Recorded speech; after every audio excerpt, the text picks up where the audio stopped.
মোহাম্মদ শিয়াবে আবু তালিব, সে এক কারাগার কাটল সে তাই সে বহুদিন হলো পার। না খেয়ে না ঘুমে কত রাত কেঁদে কেঁদে দিন কায়েমের তরে ধৈর্য ধরে ধরে।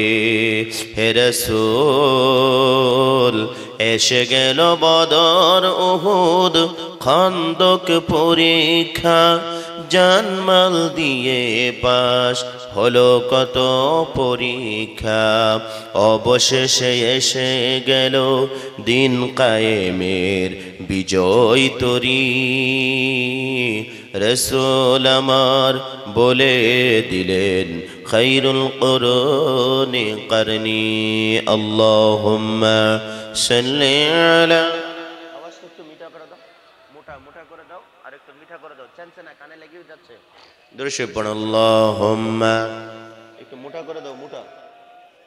سيدنا مولانا محمد وعلى آل سيدنا مولانا محمد بلغ العلا بكماله كشف الدجى بجماله حسنت جميع خصاله صلوا عليه وآل شراك المكان بنوره سر جمان لسوره نسخ الملل بظهوره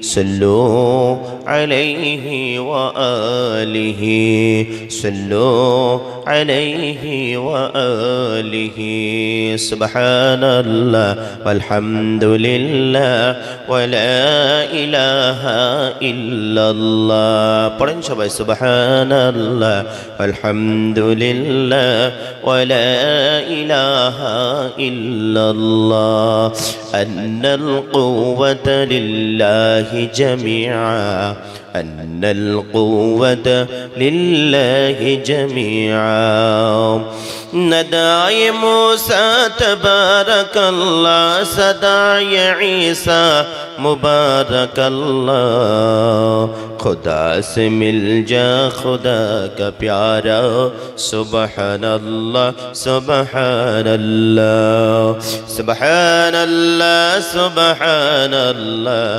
सुबहान अल्लाह सुबहान अल्लाह। जाहो কলকাতা জেলার দুর্গাপুর গ্রামবাসীর উদ্যোগে আয়োজিত বিশাল দিনী ওয়াজ মাহফিলের সুনামধন্য সুযোগ্য আমার সেরিতাজ সভাপতি সাহেব, আজকের এই বিশাল দিনী ওয়াজ মাহফিলের আপনাদের অত্যন্ত কাছের মহাব্বতের হযরত মাওলানা সাইফুল্লাহ হক সাহেব কিছুক্ষণ আগে যিনি কথা বলেছেন, আমার অত্যন্ত কাছের, অত্যন্ত প্রিয়, অত্যন্ত মহাব্বতের, যার আলোচনা শোনার জন্য আসামের মানুষ মাসের পর মাস ঘন্টার পর ঘন্টা অপেক্ষায় থাকেন। হযরত মাওলানা আলালউদ্দিন সাহেব, মঞ্চে উপবিষ্ট হযরত উলামা ইকরাম, সম্মুখে বসে থাকা বাবার বয়সের মুরব্বিয়ান সমাজ, ইসলামের মেরুদণ্ড প্রান্তল যুবক ভাইরা, পর্দার অন্তরালে বসে বসে মাইকের আওয়াজ শুনে থাকা আমার অতি শ্রদ্ধা সম্মানিতা মা ও বোনেরা, আল্লাহ সুবহানাহু ওয়া তাআলা সুদীর্ঘ একটি মাস মাহে রমজানের পরিপূর্ণ রোজা রেখে সাথে ইতিকাফ করে তৎসঙ্গে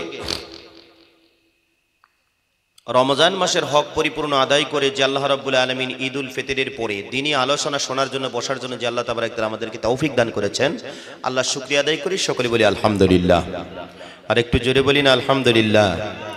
নবী করিম সাল্লাল্লাহু আলাইহি ওয়াসাল্লামের প্রতি লাখ কোটি দরুদ ও সালাম, যেই নবীর অশেষ কষ্টের বিনিময় ছোটদেরকে কিভাবে মহব্বত করতে হয়, বড়দেরকে কিভাবে সম্মান করতে হয় আমরা বুঝতে পেরেছি। সে দয়ার নবী, মায়ার নবী, রাহমাতুল লিল আলামিনকে দিবার মতন কিচ্ছু নেই। শাফায়াতের আশা নিয়ে আমরা নবীজির উপরে দুরূদ শরীফ পড়ছি, সকলে বলছি সাল্লাল্লাহু আলাইহি ওয়াসাল্লাম। আলসি করবেন না। আল্লাহ রাসূল সাল্লাল্লাহু আলাইহি সাল্লাম তিন ব্যক্তির জন্য বদদুয়া করেছেন। জোরে বলেন কয় ব্যক্তি? তিন ব্যক্তির জন্য নবীজি সাল্লাল্লাহু আলাইহি ওয়াসাল্লাম বদদুয়া করেছেন। আপনারা একটু সাড়া দিবেন, কারণ আমি আসামে অনেকটাই কষ্ট করে আসাম থেকে আপনাদের এখানে আসা। একটু যদি সাড়া দেন, আমার কাছে ইতিহাস হয়ে থাকবে। এই দুর্গাপুরের জমিনটা আমার কাছে ইতিহাস হয়ে থাকবে যে না, গিয়েছিলাম দুর্গাপুরের এলাকাবাসী আমাকে অত্যন্ত ভালোবেসেছে, মহাব্বত করেছে, আমার ডাকে ওনারা সাড়া দিয়েছে, আমার সঙ্গে কথা বলেছে। আজকের এই জমিনটা যেন আমার কাছে ইতিহাস হয়ে থাকে। আল্লাহ তাবারক তাআলা আপনাদেরকে কথা বলার মতন শক্তি আল্লাহ দান করুক, সকলে বলি আমিন। আর একটু জোরে বলি আমিন।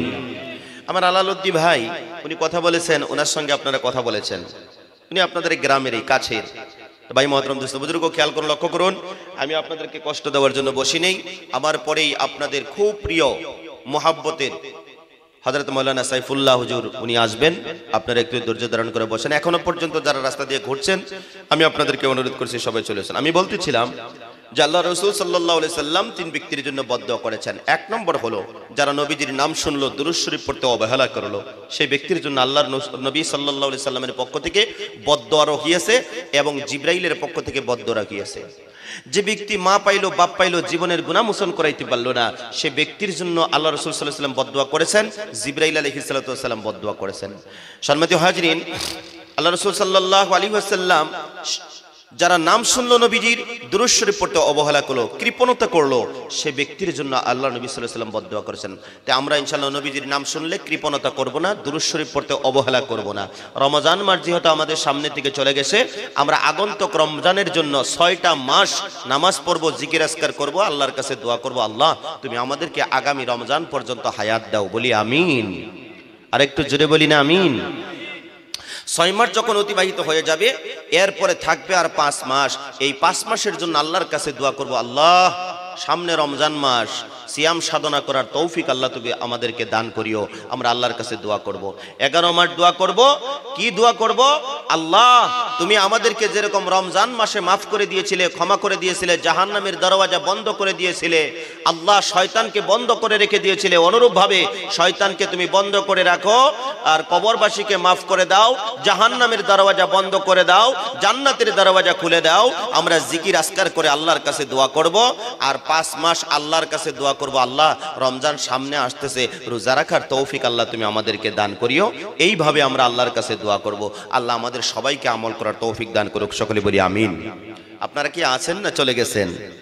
একটু তাকবীর দেন তো দেখি। নারায়ে তাকবীর, নারায়ে তাকবীর, নারায়ে তাকবীর, নারায়ে তাকবীর। মাশাআল্লাহ, সবাই আছেন দেখি। আমি মনে করছিলাম যে খাসাটা আছে, রুহুটা গেছে গা। মনে করেছিলাম যে খাসাটা আছে, রুহুটা চলে গেছে। এখন আপনাদের দেখছি রুহু আছে, খাসাও আছে। ভাই, মানুষের ভিতরে 4টা জিনিস আছে। জোরে বলেন কয়টা? 4টা। একটা হলো নফসে আম্মারা, একটা হলো নফসে মুতমাইন্না, আর একটা হলো নফসে লাওয়ামা, আর একটা হলো রুহ।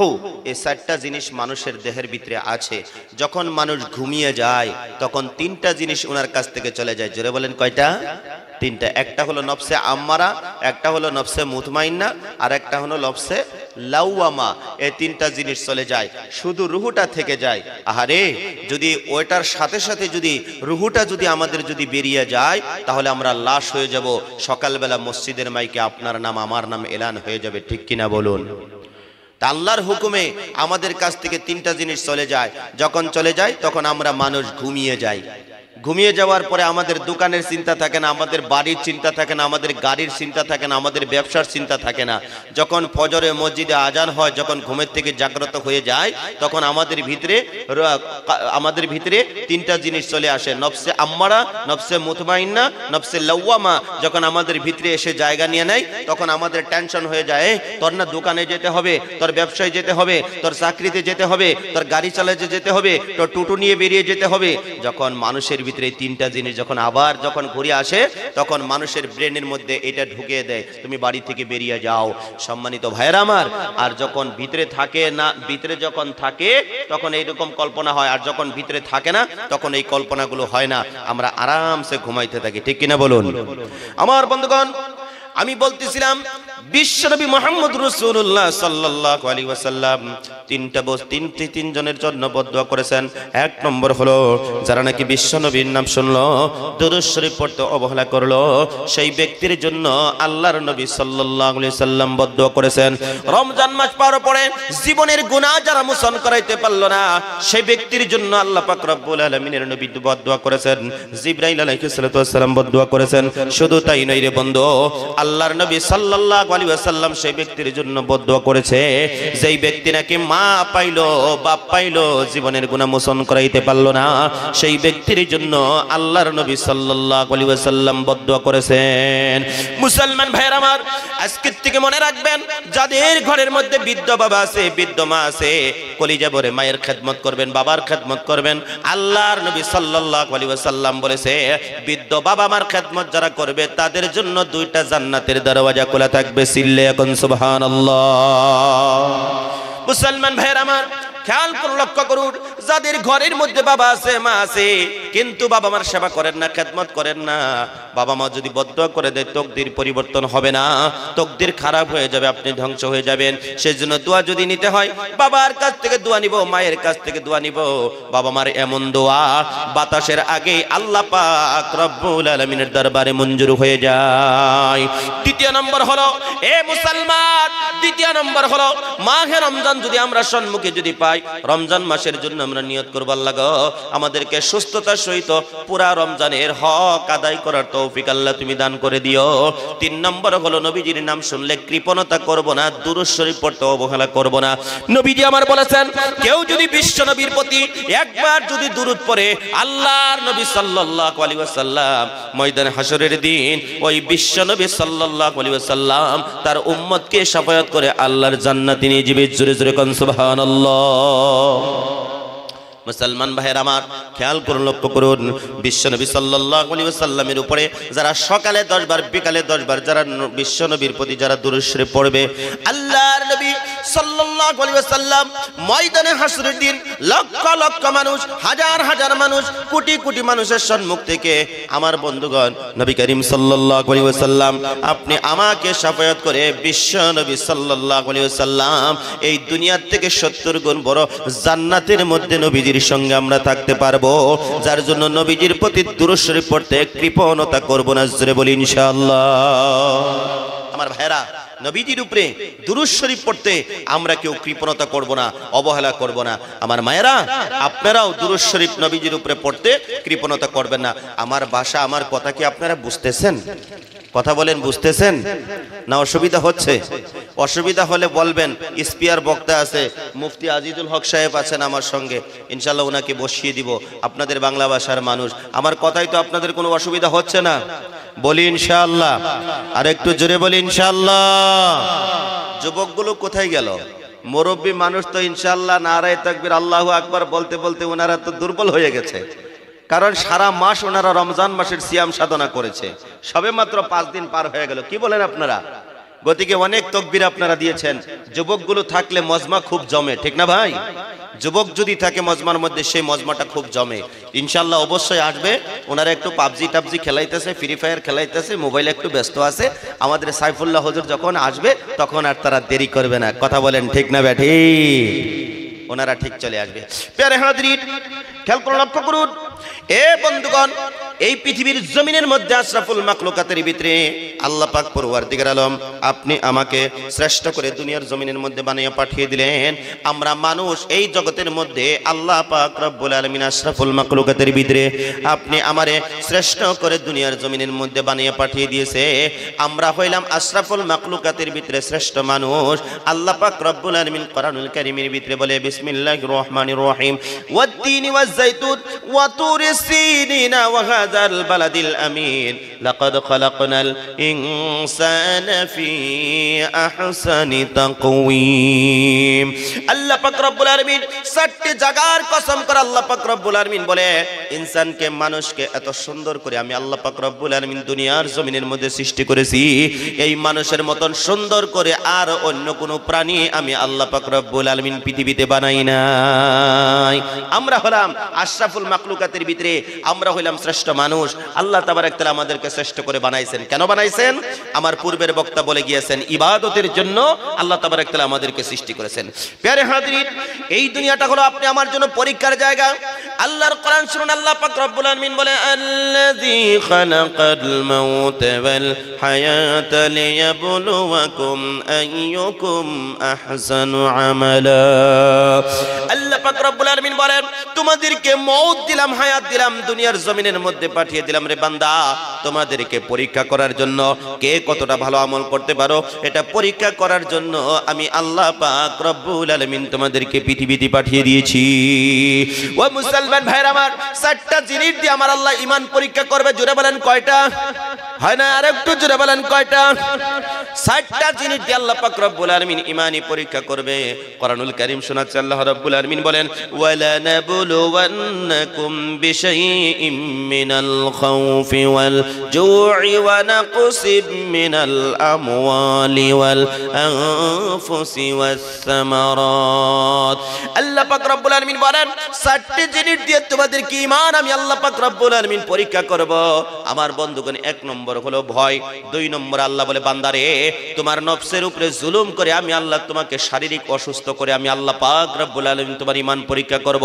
তোমাদের সম্পত্তির ক্ষতি করে করে আমি আল্লাহ পাক রব্বুল আলামিন তোমাদের ঈমানকে পরীক্ষা করব। 4 নম্বর আল্লাহ পাক রব্বুল আলামিন বলে, বান্দারে সামারাত, তোমাদের বাগ বাগিচার ক্ষতি করে করে আমি আল্লাহ পাক রব্বুল আলামিন তোমাদের ঈমানকে পরীক্ষা করব। এই দুনিয়াটা হলো পরীক্ষার জায়গা। ও বাবাজিরা আমার, এই দুনিয়াটা হলো তোমার জন্য আমার জন্য পরীক্ষার জায়গা। এই পৃথিবীর জমিনের মধ্যে যত নবী রাসূল আমার আল্লাহ পাক রব্বুল আলামিন পাঠিয়ে দিয়েছে রে দাদু, সমস্ত নবী এবং রাসূলদেরকে আল্লাহ পাক রব্বুল আলামিন ঈমানি পরীক্ষা নিয়েছে। আপনি আমার জন্য এই দুনিয়াটা হলো পরীক্ষার জায়গা। যদি পরীক্ষায় পাশ করতে পারি, আল্লাহর ওয়াদা হচ্ছে এই দুনিয়ার থেকে 70 গুণ বড় জান্নাত আমি আল্লাহ তোমাদেরকে দিয়ে দিব। জোরে কন্না সুবহানাল্লাহ। সেই পরীক্ষায় আমাদেরকে পাস করতে হবে। আল্লাহ বলে, বান্দারে তোমাদেরকে মওত দিলাম, হায়াত দিলাম, পৃথিবীতে পাঠিয়ে দিলাম, তোমাদেরকে 4টা জিনিস দিয়ে আমি আল্লাহ পরীক্ষা করব। 1 নম্বর হলো ভয়, 2 নম্বর হলো তোমাদের শারীরিকভাবে অসুস্থ করে, 3 নম্বর হলো তোমাদের নফসের উপরে জুলুম করে আমি আল্লাহ তোমাদেরকে ঈমান পরীক্ষা করব। 4 নম্বর আল্লাহ তাবারক তাআলা বলে, বান্দারে তোমাদেরকে আমি আল্লাহ পাক রব্বুল আলামিন বাগ বাগিচার ক্ষতি করে আমি আল্লাহ ঈমানি পরীক্ষা করব। আপনাদের এলাকার মধ্যে আমি জানি না, আপনাদের এলাকার মধ্যে হয়তো আপনাদের বিশেষ করে মালদা জেলায় বা আপনাদের কলকাতায় আমটা বেশি হয়, আমটা খুব হয়। এই আমের একটা বাগান, এই বাগানের মধ্যে কিন্তু আল্লাহ তাবারক তাআলা পোকা লাগাইয়া দেয়, তারপর আমরা মেডিসিন ব্যবহার করি। আল্লাহ তাবারক তাআলা বলে, বান্দারে তোমাদের বাগানের মধ্যে আমি আল্লাহ পোকা লাগাইয়া দিয়ে তোমাদেরকে ঈমান পরীক্ষা করব। সেই ঈমানি পরীক্ষায় পাশ করতে হবে। শিরিক করা যাবে না, বেদাত করা যাবে না। অনেক মানুষ আমরা এই পোকাগুলো সরাতে গিয়ে আমরা শিরিক করে ফেলি, আমরা বেদাত করে ফেলি। আপনি ইরি ধান করেছেন, ইরি ধান বুঝেন না আপনারা? ইরি ধান করেছেন, বুরু ধান বলেছেন। এই ধান ক্ষেতের মধ্যে যখন ইঁদুর লেগে যায় তখন এখানেও আমরা অনেকটাই কি করি, আমরা অনেকে আছে বন্দুক মারে। বন্দুক মারা বুঝছো না ভাই? বন্দুক, এই যে বিবাহ শাদীর মধ্যে যে ফুটা, এটাকে কি বলে? বোম বলে। আচ্ছা, এটা আমরা ক্ষেতের মধ্যে গিয়ে ফুটাইয়ে দেই ইঁদুর চলে যাওয়ার জন্য। আরো বিকল্প অনেক কিছু আমরা পন্থা অবলম্বন করি যেন আমার ধান ক্ষেতটা ক্ষতি না করে। আল্লাহ তাবারক তাআলা বলে, বান্দারে আমি আল্লাহ তোমাদের ঈমানকে পরীক্ষা করব। আপনার ধান ক্ষেতের মধ্যে ততক্ষণ পর্যন্ত ইঁদুর লাগবে না যতক্ষণ পর্যন্ত আপনি পরিপূর্ণ মুমিন হয়ে আছেন, মুসলমান হয়ে আছেন, ঈমানদার হয়ে আছেন। আপনার ক্ষেতের মধ্যে ইঁদুর লাগবে না। মালের যাকাত দিবেন না তো ইঁদুর দিয়ে আল্লাহ তাবারক তাআলা আপনার ঈমান পরীক্ষা করবে। মুসলমান জোরে বলো কথা ঠিক না বেঠিক? মানুষকে ঠগাইয়েছেন, কত টাকা ঠগাইয়েছেন? 2 লক্ষ, 1 লক্ষ, 50,000। মনে রাখবেন, এই টাকাটা আপনার কাছে থেকে আল্লাহ কিভাবে বের করে নিবে এটা আল্লাহ পাক রব্বুল আলামিন ভালো জানে। আপনি কাউকে ঠগাবেন না। আল্লাহ বলে, বান্দারে আমি সবাইকে তোদেরকে সৃষ্টি করেছি, আমি সবাইকে মায়া করি, সবাইকে মহব্বত করি। আমার বান্দাদের সঙ্গে তোরা ঝগড়ামি করিস না, তোরা আমার বান্দার পিছনে লাগিস না। যদি আমার বান্দার পিছনে যদি তোরা লেগে যাস তাহলে আমি আল্লাহ তোদের পিছনে লেগে যাব। সম্মানিত হাজিরিন, আমাদের এলাকার মধ্যে এরকম বহুত প্রুফ রয়েছে। যেমন নাকি আমি কারো টাকা যদি আমি মেরে দিয়েছি, আমার কোনো একটা সাইড বিকলঙ্ক হয়ে যাবে, বেমার হয়ে যাবে, অ্যাক্সিডেন্ট হয়ে যাব, দুর্ঘটনা হয়ে যাব, আমার বাড়ির মধ্যে কোনো একটা অঘটন ঘটে, সেই টাকাটা আমার কাছ থেকে ছিনিয়ে নিবে। সেই জন্য আমরা মানুষকে কখনো ঠগাবো না, বলি ইনশাআল্লাহ। মানুষকে ঠগাবো না, মানুষের সঙ্গে ধোঁকাবাজি করব না, কারণ মানুষ আল্লাহর সৃষ্টি, শ্রেষ্ঠ মাখলুক। আমরা কাউকে ঠগাবো না, সবার সঙ্গে সুন্দর আচরণ করব, ভালো আচরণ করব। আমরা যদি মানুষের সঙ্গে ভালো আচরণ করতে পারি, ভালোবাসবে কে? আরো জোরে বলেন কে? আল্লাহ। যার জন্য একজন আরেকজনের সঙ্গে মোলাকাত হলে, দেখা হলে সালাম দিয়ে জিজ্ঞাসাবাদ করব, ভালো মন্দ জিজ্ঞেস করব, কেমন আছেন, কোথা থেকে আসছেন, শারীরিক কীরকম আছে। আপনি জবাবে বলবেন আলহামদুলিল্লাহ। সুখে থাকেন বা ভালো থাকেন, সুস্থ থাকেন, যেই হালতেই থাকেন না কেন আপনি আল্লাহর প্রশংসা করবেন। প্যারে হাজরিন, খেয়াল করে লক্ষ্য করুন, আমি বলতেছিলাম এই দুনিয়াটা হলো পরীক্ষার জায়গা।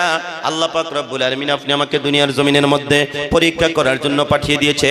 আমার দাদু ভাইয়েরা, পরীক্ষার জন্য আমরা রেডি থাকবো, প্রস্তুত থাকবো। পরীক্ষায় যদি পাশ করতে পারি, আল্লাহ পাক রব্বুল আলামিন এই দুনিয়ার থেকে 70 গুণ বড় জান্নাত আল্লাহ পাক রব্বুল আলামিন দিয়ে দিবে। একটু জোরে জোরে বলা যায় কিনা সুবহানাল্লাহ। আল্লাহর আশিক, নবীর পাগল, আমি আপনাদেরকে কষ্ট দিব না। আশরাফুল মাখলুকাতের ভিতরে আমরা হইলাম শ্রেষ্ঠ মানুষ। মানুষের মধ্যে কালা মানুষ আছে, মানুষের মধ্যে দলা মানুষ আছে, মানুষের মধ্যে লম্বা মানুষ আছে, মানুষের মধ্যে খাটা মানুষ আছে।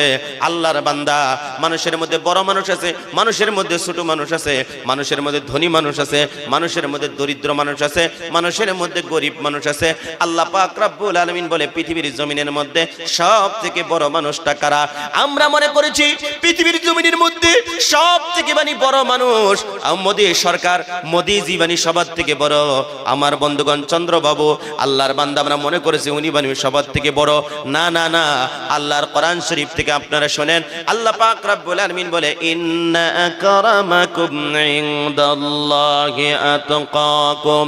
আল্লাহ বলেন নিশ্চয় যাদের অন্তরের মধ্যে আল্লাহর ভয় আছে, যারা পৃথিবীর জমিনের মধ্যে আল্লাহকে ভয় করে দুনিয়ার জমিনের মধ্যে চলাফেরা করে, তারাই হলো পৃথিবীর জমিনের মধ্যে আল্লাহর কাছে সবথেকে বড় মানুষ। জোরে কোন সুবহানাল্লাহ, লিল্লাহি তাকবীর। শয়তান কিন্তু এখন আমাদের এই ফিল্ডের থেকে যায়নি, শয়তান এখনো জিন্দা আছে। আপনাকে শুধু আপনার পিছনে গুড়গুড় করে ঘুরে বেড়াচ্ছে, কেন জানেন? বলছে এই আসামের হুজুর 10 মিনিট বয়ান করে ফেলছে, এখনো তুই বসে আছিস, তোর কি বিড়ির নেশা লাগেনি? একটু উঠে যা, বাইরে গিয়ে একটু বিড়ি টিড়ি টানে, তারপরে আবার আসবি। আপনাকে যদি এখান থেকে যদি বের করতে পারে, শয়তানে আপনাকে 2-3টা বিড়ি খাওয়ায় আস্তে করে নিয়ে বিছানায় ফেলিয়ে দিবে। আমার ভাইয়েরা, আজকের এই মজলিসের থেকে আমরা উঠবো না। শয়তানের মুখে কালি দিতে চাই, খুশি করতে চাই কাকে? আর একটু জোরে বলেন কাকে? যুবকদেরকে বলছি, যুবক, ইউটিউব, ফেসবুক, ইনস্টাগ্রাম দেখতে দেখতে সারা রাত তোমাদের ঘুমের ঘরে ঘুম বাদ দিয়ে তোমরা মোবাইলের মধ্যে ব্যস্ততা করে কাটিয়ে দাও। আজকের রাতটা আমরা কার জন্য দিব? আরো জোরে বলেন কার জন্য? আমরা ঘরের মধ্যে বসে বসে বাজে বাজে চিন্তা করতে করতে আমাদের রাত পার হয়ে যায়। কিভাবে বিল্ডিং নির্মাণ করব, কিভাবে জমি ক্রয় করব, বিভিন্ন ধরনের চিন্তা, বিভিন্ন ধরনের টেনশন আমাদের মাথার মধ্যে আসে, যার জন্য আমাদের রাত্রে ভালো ঘুম হয় না। আমরা অনেক চিন্তা ফিকির করে আরামের ঘুমকে হারাম করে দেই। কিন্তু আজকের এই মজমার মধ্যে বসে আমরা যারা বসেছি, আমরা যারা জলসার মধ্যে বসেছি, ইনশাআল্লাহ নিয়ত করি আজকের এই রাতটা আমরা আল্লাহর জন্য দিব। আমাদের ঘুম যদি চোখে আসে, ইনশাআল্লাহ ঘুমাবার চেষ্টা করব না। আল্লাহ তাবারাক তাআলা আমাদের সবাইকে আখিরি মুনাজাত পর্যন্ত বসে থাকার তৌফিক দান করুক। একটু জোরে বলেন আমিন। শয়তান কখন নারাজ হয় জানেন? যখন তাকবীর দেওয়া হয় তখন শয়তান নারাজ হয়ে যায়, আর খুশি হয় আল্লাহ। তাকবীর দিবেন না, শয়তান খুশি হবে, বলবে আমি তোমার, তুমি আমার। আমার ভাইয়েরা, তাকবীর যত দূরে দিবেন, আপনারা দেখেছেন মসজিদের মাইকে যখন আজান হয়, কুত্তায় ভৌ ভৌ করে, কুত্তা আমাদের দেশের থেকে দেখবেন ভৌ ভৌ করে এক জায়গা থেকে আরেক জায়গায় যায়। কথা কোন যায় কি যায় না? কেন? শয়তান দৌড়াদৌড়ি করে ওটা কুকুরে দেখে, যার জন্য কুত্তা সকালবেলা ফজরে মসজিদে মাইকে যখন আজান হয় তখন কুত্তায় আওয়াজ দেয়, শব্দ দেয়। সম্মানিত ভাইয়েরা আমার, সেই জন্য আপনাদেরকে বলছি, আজকের এই মাঠের থেকে আমি যখন আপনাদেরকে তাকবীর দিতে বলবো, আপনারা তাকবীর দিবেন। ইনশাআল্লাহ তাআলা শয়তান এখান থেকে দূর হয়ে যাবে। আল্লাহর বান্দা, খেয়াল করে লক্ষ্য করুন, আমি বলতেছিলাম এই পৃথিবীর জমিনের মধ্যে সবথেকে বড় মানুষ কারা? আল্লাহর বান্দা। আল্লাহ রাব্বুল আলামিন বলে ইন্না আকরামাকুম ইনদাল্লাহি আতকাকুম, নিশ্চয় যারা আমার আল্লাহ পাক রব্বুল আলামিনকে ভয় করে পৃথিবীর জমিনের মধ্যে চলে তারাই হলো আমার আল্লাহ পাক রব্বুল আলামিনের কাছে বড় মানুষ। আমরা মনে করেছি যার বাড়ির মধ্যে 2 তলা 3 তলা 4 তলা বিল্ডিং আছে ওই ব্যক্তি বানি সবার থেকে বড়। যার বাড়ির মধ্যে 2টা 3টা গাড়ি আছে, যার চাকরি বাকরি আছে ওই ব্যক্তি বানি সবার থেকে বড়। না না না, ওই ব্যক্তি কখনো বড় হতে পারে না। যাদের অন্তরের মধ্যে আল্লাহর ভয় আছে তারাই হলো সবথেকে আল্লাহর কাছে বড় মানুষ। বাবাজিরা আমার, যাদের অন্তরের মধ্যে আল্লাহর ভয় আছে, এই যে মাস রমজান আমাদের সামনের থেকে চলে গেল, আমরা একটা মাস যারা সিয়াম সাধনা করেছি, তারা বিন নামাজ যারা আমরা জামাতের মধ্যে পড়েছি, আল্লাহর বান্দা, বোঝা গেল তাদের দিলের মধ্যে অন্তরের মধ্যে নিশ্চয় আল্লাহর ভয় আছে, নচেৎ তারা মাহে রমজানের কখনো রোজা রাখতে পারতো না। কথা